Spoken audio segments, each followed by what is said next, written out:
இந்தியாவுடன் வரி விதிப்பு சிக்கல் தீரும் வரை வர்த்தக ரீதியான பேச்சுவார்த்தை நடத்த மாட்டோம் என்று அமெரிக்க அதிபர் ட்ரம்ப் திட்டவட்டமாக தெரிவித்துள்ளார். Follow up on the India tariffs. Do you expect increased trade negotiations, since you've announced the 50% tariff? No, not until we get it resolved. மாநில கல்விக் கொள்கையை முதலமைச்சர் மு க ஸ்டாலின் இன்று வெளியிட உள்ளதாக தகவல் வெளியாகியுள்ளது. ஓய்வு பெற்ற நீதிபதி முருகேசன் தலைமையிலான குழு 600 பக்கங்கள் கொண்ட அறிக்கையை கடந்த ஆண்டு ஜூலை மாதம் சமர்ப்பித்தது. அதில் இருமொழி கொள்கையை பின்பற்றப்பட வேண்டும், 3, 5, 8ஆம் வகுப்புகளுக்கு பொதுத் தேர்வு கூடாது, நீட் தேர்வு கூடாது, நீட் உள்ளிட்ட தேர்வுகளுக்கு பயிற்சி அளிக்கக்கூடிய மையங்கள் மற்றும் தனியார் கல்வி நிலையங்களை விளம்பரப்படுத்துவதை தடை செய்ய வேண்டும் என்பன உள்ளிட்ட பரிந்துரைகள் வழங்கப்பட்டன. இந்திய பொருட்கள் மீது அமெரிக்க அதிபர் ட்ரம்ப் கூடுதல் வரி விதித்துள்ள நிலையில் விவசாயிகளை பாதுகாக்க எந்த விலையையும் கொடுக்க தயார் என்று பிரதமர் நரேந்திர மோடி தெரிவித்துள்ளார். அமெரிக்க வேளாண் பொருட்களை இந்திய சந்தையில் விற்க அனுமதிக்காதது அதிபர் டிரம்பின் கூடுதல் வரி விதிப்பிற்கு ஒரு காரணம் என கூறப்படுகிறது. இந்நிலையில் டெல்லியில் நடைபெற்ற MS சுவாமிநாதன் நூற்றாண்டு விழாவில் பேசிய பிரதமர் இந்திய விவசாயிகளின் நலனில் ஒருபோதும் சமரசம் செய்ய மாட்டோம் என்றார்.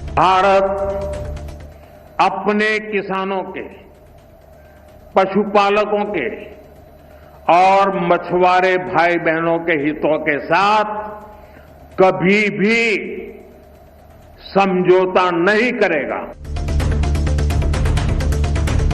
தமிழ்நாடு விவசாயிகளை நாடாளுமன்ற வளாகத்தில் சந்தித்ததாக பிரதமர் மோடி தெரிவித்துள்ளார். விவசாயிகளுடனான சந்திப்பு குறித்த புகைப்படங்களை தனது எக்ஸ் பக்கத்தில் பகிர்ந்துள்ள அவர், புதிய கண்டுபிடிப்பு, உற்பத்தி திறனை ஊக்குவிப்பது, நிலைத்தன்மையை அதிகரிப்பது, புதிய வேளாண் தொழில்நுட்பங்களை பயன்படுத்துவதில் காட்டும் கவனம் மற்றும் அனுபவங்கள் குறித்து தமிழக விவசாயிகளிடம் கேட்டறிந்தது உற்சாகம் அளித்ததாக குறிப்பிட்டுள்ளார். தேர்தல் முடிவுகள் முன்கூட்டியே திட்டமிடப்படுவதாகவும் கர்நாடகாவில் போலியான முகவரியுடன் 40,000 வாக்காளர்கள் இருப்பதாகவும் மக்களவை எதிர்க்கட்சித் தலைவர் ராகுல் காந்தி குற்றம் சாட்டியுள்ளார். டெல்லியில் சிறப்பு செய்தியாளர் சந்திப்பில் நடத்திய ராகுல் காந்தி, பெங்களூருவில் ஒற்றை படுக்கையறை வசதி கொண்ட வீட்டின் முகவரியில் 46 வாக்காளர்கள் இருப்பதாக பதிவு செய்யப்பட்டுள்ளதாகவும் காங்கிரஸ் கட்சியினர் நடத்திய ஆய்வில் அங்கு யாரும் இல்லை என்பது உறுதி செய்யப்பட்டதாகவும் கூறினார். மேலும் பாஜகவின் முறைகேடுகளுக்கு தேர்தல் ஆணையம் துணை போவதாக ராகுல் காந்தி குற்றம் சாட்டினார். இந்நிலையில் ராகுல் காந்தியின் குற்றச்சாட்டுகளுக்கு மறுப்பு தெரிவித்துள்ள தேர்தல் ஆணையம் இது அடிப்படை ஆதாரமற்றது என கூறியிருக்கிறது. வாக்காளர் மோசடி குற்றச்சாட்டு குறித்து சத்திய பிரமாணத்தில் கையெழுத்திடுமாறு ராகுல் காந்திக்கு தேர்தல் ஆணையம் கடிதம் அனுப்பியுள்ளது. தேர்தல்களில் மோசடி நடைபெறுவதாக ராகுல் காந்தி குற்றம் சாட்டிய நிலையில் அவை தவறானவை என்றும் அடிப்படையற்றவை என்றும் தேர்தல் ஆணையம் மறுப்பு தெரிவித்துள்ளது. பொதுமக்களை தவறாக வழிநடத்துவதை நிறுத்த வேண்டும் என்றும் ராகுல் காந்திக்கு அறிவுறுத்தியுள்ளது. இதனிடையே கர்நாடக மாநிலம் மகாதேவபுர பகுதியில் போலி வாக்காளர்கள் சேர்க்கப்பட்டிருப்பதாக ராகுல் காந்தி குற்றம் சாட்டிய நிலையில் முறைகேடாக சேர்க்கப்பட்ட மற்றும் விலக்கப்பட்ட வாக்காளர்களின் பெயர் பட்டியலை கையெழுத்திட்ட உறுதிமொழி பத்திரத்துடன் இணைத்து அனுப்ப ராகுல் காந்திக்கு கர்நாடக தலைமை தேர்தல் அதிகாரி கடிதம் அனுப்பியுள்ளார். மகாராஷ்டிராவில் 5 மாதங்களில் புதிதாக 1 கோடி வாக்காளர்கள் சேர்க்கப்பட்டதாக ராகுல் காந்தி பொய் கூறுவதாக அந்த மாநில முதலமைச்சர் தேவேந்திர பட்னவிஸ் கூறியுள்ளார். உண்மையிலேயே தமிழ்நாடு பொருளாதார வளர்ச்சி அடைந்ததா என கேள்வி எழுப்பியுள்ள அதிமுக பொதுச் செயலாளர் எடப்பாடி பழனிசாமி, திமுக ஆட்சியில் 1 டிரில்லியன் பொய்கள் இருப்பதாக விமர்சித்துள்ளார். இது தொடர்பாக அறிக்கை வெளியிட்டுள்ள எடப்பாடி பழனிசாமி, உண்மையிலேயே தமிழகம் பொருளாதார வளர்ச்சி அடைந்ததா, தமிழக மக்களின் வாழ்க்கை தரம் உயர்ந்துள்ளதா என்றும் கேள்வி எழுப்பியுள்ளார். அன்புமணிக்கு அதிகாரத்தை கொடுத்துவிட்டு தன்னால் டம்மியாக இருக்க முடியாது என்று பாமக நிறுவனர் ராமதாஸ் தெரிவித்துள்ளார். விழுப்புரம் மாவட்டம் தைலாபுரத்தில் செய்தியாளர்களை சந்தித்த அவர், தான் முடிவெடுக்க கூடாது என நிர்பந்திக்க அன்புமணிக்கு என்ன அதிகாரம் உள்ளது என வினவினார். மேலும் அன்புமணியிடம் உள்ள நிர்வாகிகள் திரும்பி வந்தால் மன்னித்து ஏற்றுக்கொள்வதாகவும் தெரிவித்தார். அன்புமணியிடம் கட்சியை கொடுத்துவிட்டு நான் நிறுவனமாகிய நான் டம்மியாக தைலாபுரம் தோட்டத்தில் கேட்டை சாத்திக்கொண்டு கொள்ளு பேரங்களோடு விளையாடிக் கொண்டிருக்க வேண்டும் என்று சொல்லுவதை என்னால் ஏற்றுக்கொள்ள முடியாது. பிரதமர் நரேந்திர மோடியை சந்தித்த கமல்ஹாசன் கீழடி ஆய்வறிக்கையை விரைவில் அங்கீகரிக்க வேண்டும் என கோரிக்கை விடுத்துள்ளார்.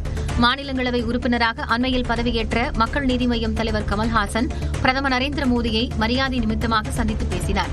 இது தொடர்பாக எக்ஸ் தளத்தில் பதிவிட்டுள்ள கமல்ஹாசன், தமிழ்நாட்டின் பிரதிநிதியாகவும் ஒரு கலைஞனாகவும் பிரதமரிடம் சில கோரிக்கைகளை முன்வைத்ததாகவும், தமிழின் தொன்மையை, தமிழ் நாகரிகத்தின் பெருமையை உலகிற்கு உரக்கச் சொல்லும் தமிழர்களின் முன்னெடுப்புகளுக்கு உறுதுணையாக இருக்க வேண்டும் என பிரதமர் மோடியிடம் கேட்டுக் கொண்டதாகவும் கமல்ஹாசன் தெரிவித்துள்ளார். திருவண்ணாமலை, வேலூர் மற்றும் திருப்பத்தூர் மாவட்டங்களில் இன்று மிக கனமழைக்கு வாய்ப்புள்ளதாக சென்னை வானிலை ஆய்வு மையம் தெரிவித்துள்ளது.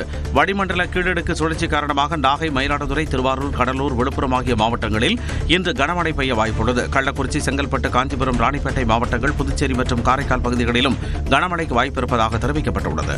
சென்னை மற்றும் புறநகர் பகுதிகளில் வானம் ஓரளவு மேகமூட்டத்துடன் காணப்படும் என்றும் நகரின் ஒரு சில பகுதிகளில் இடி மின்னலுடன் மிதமான மழை பெய்ய வாய்ப்புள்ளது என்றும் கணிக்கப்பட்டுள்ளது. சேலம் ஆத்தூர் கடை வீதியில் நகைக்கடை உரிமையாளர் மீது ஆசிட் வீசி நகை கொள்ளையடிக்க முயன்ற சம்பவம் பெரும் அதிர்ச்சியை ஏற்படுத்தியது.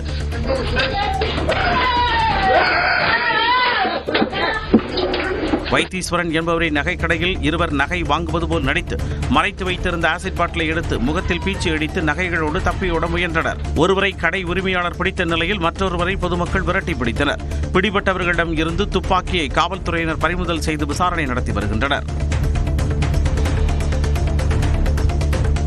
உடுமலைப்பேட்டையில் சிறப்பு உதவி ஆய்வாளர் கொலை வழக்கில் தேடப்பட்டு வந்த மணிகண்டன் என்கவுண்டரில் சுட்டுக் கொல்லப்பட்டார். திருப்பூர் மாவட்டம் குடிமங்கலத்தில் தந்தை மகன்களுக்கு இடையேயான தகராறை தடுக்க முயன்ற SSI சண்முகவேல் வெட்டி கொலை செய்யப்பட்டார். வழக்கு தொடர்பாக 6 தனிப்படைகள் அமைக்கப்பட்ட நிலையில் தந்தை மூர்த்தி மற்றும் மகன் தங்கபாண்டியன் சரணடைந்தனர். எஞ்சிய ஒருவரான மணிகண்டனை பிடிக்க முயன்றபோது அவர் உதவி ஆய்வாளரை தாக்கியதாக கூறப்படும் நிலையில் என்கவுண்டர் செய்யப்பட்டதாக தெரிகிறது. திருப்பூரில் வரதட்சணை கொடுமையால் இளம்பெண் தற்கொலை செய்து கொண்ட விவகாரத்தில் கணவர், மாமனார், மாமியார் ஆகியோரை போலீசார் கைது செய்தனர். திருப்பூர் தாராபுரத்தைச் சேர்ந்த பிரீத்தி என்பவருக்கும் ஈரோட்டைச் சேர்ந்த சதீஷ்வருக்கும் கடந்த ஆண்டு திருமணம் நடைபெற்ற நிலையில் 120 சவர நகை, 25 லட்சம் ரொக்கம், 38 லட்சம் ரூபாய் மதிப்பிலான இனோவா கார் வழங்கப்பட்டது. இந்நிலையில் கூடுதலாக 50 லட்சம் ரூபாய் வரதட்சணை கேட்டு கணவர் வீட்டார் துன்புறுத்தியதாக கூறப்படுகிறது. இதனால் பிரீத்தி தற்கொலை செய்து கொண்ட நிலையில் பிரீத்தியின் கணவர் சதீஷ்வர், அவரது தந்தை விஜயகுமார், தாய் உமா ஆகியோரை நல்லூர் போலீசார் கைது செய்தனர். சிவகங்கையை அடுத்த திருபுவனம் கோயில் காவலாளி அஜித்குமார் கொலை வழக்கில் உயிர் போகும் என தெரிந்தே காவலர்கள் அடித்துக் கொன்றதாக முதல் தகவல் அறிக்கையில் திருத்தம் செய்யப்பட்டுள்ளது. நகை திருட்டு புகாரில் தனிப்படை காவலர்கள் தாக்கியதில் அஜித்குமார் உயிரிழந்த நிலையில் கொலை வழக்கு பதிவு செய்து CBI விசாரித்து வருகிறது. முன்னதாக காவல்துறையினர் பதிவு செய்த FIR-இல் வலிப்பு ஏற்பட்டு அஜித்குமார் இறந்ததாக தெரிவிக்கப்பட்டிருந்தது. இந்நிலையில் நகையை தான் திருடியதாக அஜித்குமார் ஒப்புக்கொள்ளாமல் அலைக்கழிப்பு செய்ததால் ஆத்திரத்தில் காவல்துறையினர் கொடூரமாக தாக்கியதாக FIR-இல் மாற்றம் செய்யப்பட்டுள்ளது. தமிழ்நாட்டில் உற்பத்தியாகும் கைத்தறி துணிகளுக்கு உலகளவில் பெரும் வரவேற்பு இருப்பதாக துணை முதலமைச்சர் உதயநிதி ஸ்டாலின் பெருமிதம் தெரிவித்துள்ளார். சென்னையில் நடைபெற்ற 11வது தேசிய கைத்தறி நாள் விழாவில் கலந்து கொண்டு பேசிய அவர், அசாம், மேற்கு வங்கத்திற்கு அடுத்தபடியாக தமிழ்நாட்டில்தான் அதிக அளவில் கைத்தறிகள் இருப்பதாக கூறினார். கடந்த ஆண்டு மட்டும் 1146 கோடி ரூபாய் மதிப்பிலான கைத்தறி பொருட்கள் தமிழ்நாட்டிலிருந்து ஏற்றுமதி செய்யப்பட்டுள்ளன. கைத்தறி நெசவாளர்களுக்கு நவீன தொழில்நுட்பம் சார்ந்த பயிற்சிகள், புதிய டிசைன்ஸ் பற்றிய விழிப்புணர்வு போன்றவற்றை ஏற்படுத்தினால் அவர்களால் மேன்மேலும் சாதிக்க முடியும். பீகாரில் வாக்காளர் சிறப்பு தீவிர திருத்தப் பணிகள் மேற்கொள்ளப்படுவது குறித்து நாடாளுமன்றத்தில் விவாதிக்க வலியுறுத்தி இந்தியா கூட்டணி கட்சிகள் போராட்டத்தில் ஈடுபட்டன. நாடாளுமன்ற வளாகத்தில் நடைபெற்ற போராட்டத்தில் காங்கிரஸ் நாடாளுமன்ற குழு தலைவர் சோனியா காந்தி உள்ளிட்டோர் கலந்து கொண்டு முழக்கம் எழுப்பினர்.